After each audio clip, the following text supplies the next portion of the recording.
L'édito de Djameldine Benchenouf.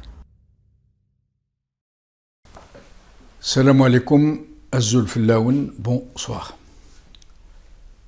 Plusieurs sujets de l'actualité se bousculent pour l'édito d'aujourd'hui, tous aussi brûlants l'un que l'autre.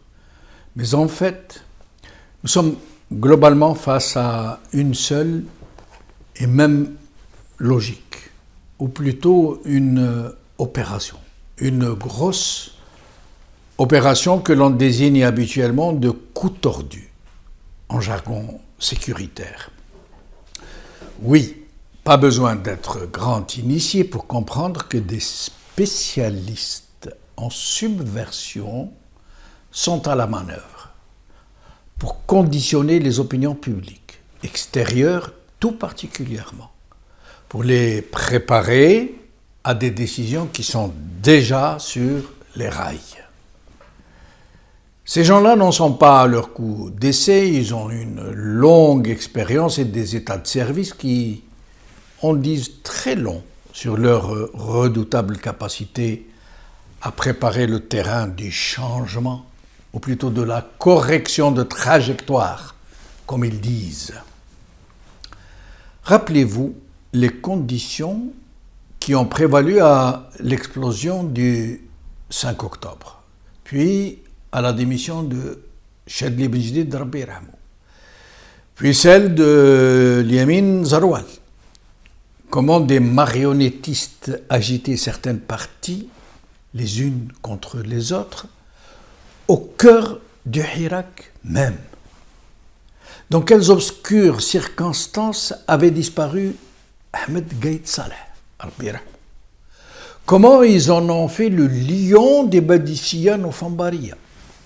Puis comment ils l'avaient désigné comme principal faiseur de roi d'un homme qui allait totalement dégrader l'image du pouvoir en Algérie et même de l'Algérie comme personne avant lui n'avait pu le faire.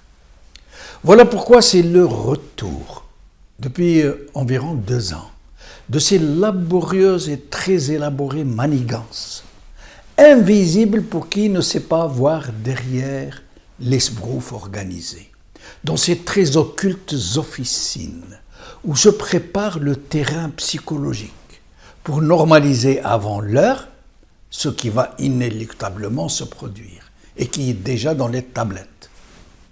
Aujourd'hui, avec Tebboune, qui semble être la principale cible de la manœuvre, et qui non seulement pourrait ne pas être éligible pour 2024, mais évacué avant la fin de son mandat, il faut dire que ces praticiens du complot n'auront pas eu beaucoup de mérite, très franchement, pour cette fois-ci. Ils sont tombés sur un personnage qui pousse le zèle jusqu'à creuser la tombe de sa propre carrière de ses propres mains. Tellement coopératif qu'il donne le bâton pour le battre, dont les sorties constituent désormais un florilège d'énormité qui restera à jamais dans l'histoire des extravagances politiques. Le dernier en date et qui relève très certainement du coup tordu est dans ce communiqué du ministre des Affaires étrangères algérien sur la médiation de l'Algérie au Niger et qui annonce ceci, je le cite, du moins en partie. Le gouvernement algérien a reçu par le canal du ministère nigérien des Affaires étrangères une acceptation de la médiation algérienne visant à promouvoir une solution politique à la crise du Niger. Fin de citation. Et voici la réponse des 2 parties du conflit. D'abord celle des putschistes, depuis Niamey.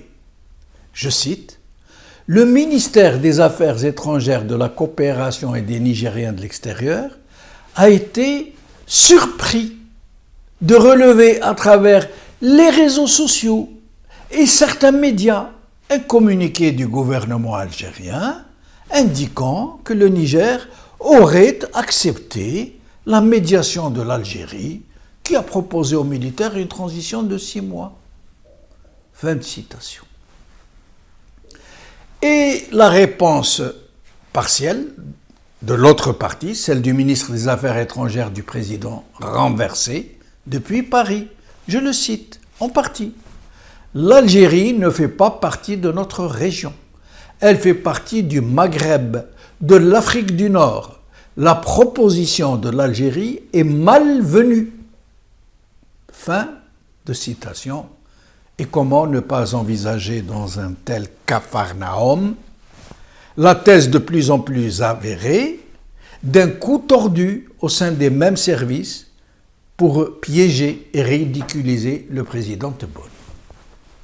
Et à l'intérieur du pays, en Algérie, c'est encore pire, où le même Tebboune travaille ardemment à dégrader sa propre image. Dans le même temps que les mêmes milieux lui tendent de piège après piège, se servent-ils de leur relais pour lui faire croire qu'il est adulé par les foules, avec le fameux Ammi Tebboune. Et dans le même temps, il le dissuade de visiter le pays. Il est presque à la fin de son mandat et il n'a pas visité une seule ville algérienne. Une seule, en dehors de la petite escapade oranaise lors des Jeux méditerranéens. Nous évoquerons à partir de demain quelques-unes de ces graves affaires qui défraient la chronique, dont celle de l'arrestation des militants du Fils et de ceux qui se cachent derrière. Khawal khair.